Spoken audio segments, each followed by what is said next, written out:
Hey again, everybody. It's Monday, March 31st.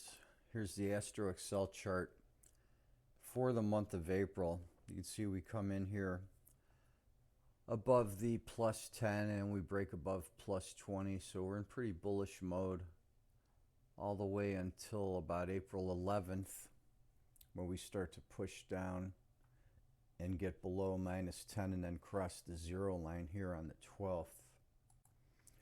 From there we run down to the 13th where we bottom out at that minus 18 area, and then we're pushing back up and we approach the zero line, and then we're hovering sideways in slightly negative territory till the 19th, and then we get another bullish leg up which gets up to the 20 line here on the 24th, and then we've got a sharp downswing to the end of the day session on the 27th, and then we push back up and we're hanging between the 0 and minus 10 line for the rest of the month.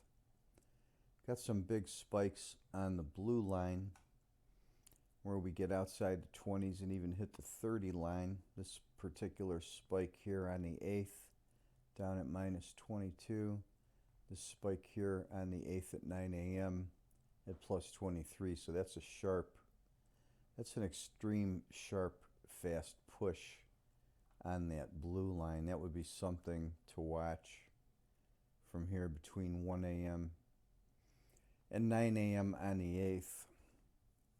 And then later in the month we've got this push here on the 24th up to the 30 line, which the 30 line hits are fairly rare, so that could be an important point there on that date. That is the 24th at 2300 hours. So that's the picture for the month. We'll of course do the weekly video which dials in on each of those 7-day periods.